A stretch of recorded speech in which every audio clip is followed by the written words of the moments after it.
Selamat datang di channel Mas Hasbi, Property and Financial Syariah Consultant. Beberapa bulan yang lalu, kita digegerkan dengan berita tentang rumah subsidi yang memperlihatkan bahwasannya rumah subsidi itu mangkrak. Bahkan hanya segelintir orang yang tinggal di situ. Kurang lebih seperti ini beritanya. Komplek perumahan Villa Kencana Cikarang, Kabupaten Bekasi ini memiliki luas lebih dari 100 hektar yang dikembangkan oleh Arayan Group. Proyek ini dimulai sejak 2016 dan diresmikan oleh Presiden Joko Widodo pada 2017 sebagai kawasan perumahan subsidi. Kondisi ini juga tak jauh berbeda di 2 RW lainnya. Warga mengaku mereka membeli rumah dengan harga sekitar 130 juta rupiah dan dicicil dengan sistem KPR pada salah satu bank milik pemerintah. Namun mereka harus menambah biaya untuk renovasi sebelum bisa ditinggali. Mereka juga mengaku kondisi sekitar rumah mereka biasanya banjir saat hujan deras. Kosongnya ratusan rumah ini menjadi ironi di tengah situasi backlog atau kondisi kesenjangan jumlah rumah terbangun dengan jumlah kebutuhan rumah dari rakyat yang mencapai angka lebih dari 9 juta. Menurut pantauan tim liputan CNN Indonesia, Komplek Villa Kencana Cikarang dikelilingi oleh sejumlah pedagang kaki lima dan toko-toko kecil dan ramai di sore hari. Akses menuju transportasi umum terdekat adalah stasiun Cikarang dengan jarak 12 km atau membutuhkan waktu tempuh sekitar 30 hingga 40 menit perjalanan. Selain itu terdapat angkutan umum yang bisa dinaiki warga di pintu gerbang perumahan. Berdasarkan pengalaman saya, sejak tahun 2018 saya menjual rumah subsidi, memang saya akui kekompakan masyarakat yang beli rumah subsidi ini lebih besar daripada harga-harga rumah properti di atasnya. Mereka akan cenderung lebih mudah guyup, lebih cenderung mudah merasakan kebersamaan daripada harga-harga rumah yang lainnya. Namun kenapa ternyata tidak semua seperti itu? Salah satunya seperti berita yang Anda dengarkan tadi.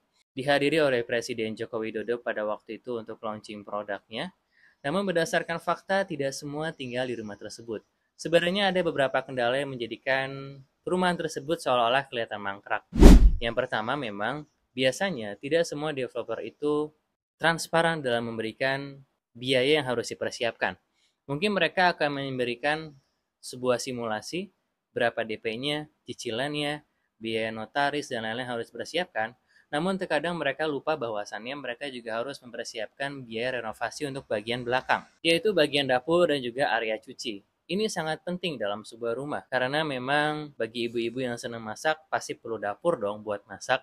Gak cuma itu, baju yang kita pakai setiap hari juga dicuci, kita juga perlu area cuci dan juga area jemurnya. Nah, beberapa pengembang itu bahkan mayoritas tidak memberikan fasilitas tersebut. Jadi nasabah harus membayar uang ekstra untuk bisa mendapatkan penutup di bagian belakang itu. Jadi nasabah harus mempersiapkan uang ekstra untuk bikin dapur, area cuci dan menutup bagian atasnya. Dan itu tidak sedikit biayanya.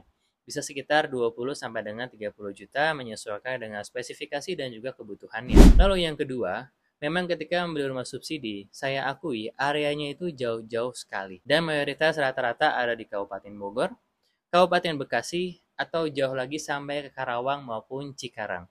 Karena Anda perlu ketahui, berdasarkan pengalaman saya bekerja di developer perumahan subsidi, untuk mengakuisisi membeli lahan subsidi itu, harga maksimal tanah per meter perseginya itu Rp200.000. Itu tahun 2019. Bagaimana dengan tahun ini? Pastinya akan semakin banyak formula-formula untuk membuat rumah subsidi ini tetap murah. Jadi setiap tahun harga rumah semakin naik, harga tanah semakin naik, artinya akan semakin menjauh dari ibu kota. Beberapa daerah rumah subsidi itu ada di daerah Kabupaten Bogor seperti daerah Ciseeng, daerah Rumpin, daerah Jonggol, Lewiliang, daerah Setu Bekasi, daerah Jasinga, dan juga daerah-daerah lainnya yang jaraknya kalau ke ibu kota itu bisa sekitar 30 sampai 50 km. Itulah kenapa mungkin beberapa orang ketika membeli rumah subsidi, mereka hanya tergoda dengan gimmick harga murahnya saja. Tapi mereka belum memastikan bahwasannya mereka itu butuh atau tidak. Mereka itu tepat atau tidak beli di situ. Karena membeli rumah itu kuncinya hanya satu yang paling utama, yaitu adalah lokasinya. Rumah subsidi lokasinya jauh, bisa sekitar 30 sampai 50 km dari tempat bekerja Anda. Nah, di sini Anda harus pintar dalam menentukan area rumah subsidi yang Anda ingin beli. Misal Anda bekerja di Jakarta, maka bisa memilih alternatif beberapa daerah, misal daerah Ciseeng atau daerah Kemang Bogor, yang memang masih ada harga-harga rumah murah di daerah tersebut, namun populasinya sudah semakin sedikit. Ini pun masih cocok bagi Anda yang bekerja di area Jakarta Selatan. Lalu Anda yang bekerja di daerah Jakarta Timur, daerah Depok, atau daerah Bekasi, mungkin lebih cocok membeli di daerah Kabupaten Bekasi seperti di daerah Setu Bekasi, area Mekarsari, atau lebih turun lagi mungkin ke arah Jonggol. Memang semakin jauh, tapi yang namanya rumah ini sudah menjadi kebutuhan kita. Dan cicilannya itu pun sudah seharga ngontrak atau ngekos juga. Karena itu, jika memang Anda sudah membutuhkan rumah, saya sangat menyarankan Anda untuk bisa segera membeli rumah tersebut. Serta Anda harus lebih pintar, lebih cerdas mencari beragam informasi agar tidak salah dalam memilih rumah subsidi seperti yang terjadi dalam berita tersebut. Kali ini saya ingin memberikan sebuah solusi untuk Anda yang ingin mencari rumah subsidi. Saya sudah tuliskan berdasarkan pengalaman saya, berdasarkan kondisi up to date di tahun 2024 ini tentang bagaimana membeli rumah subsidi. Saya sudah tulis dalam sebuah e-book dengan judul Step by Step Membeli Rumah Subsidi Sebelum Usia 30 Tahun.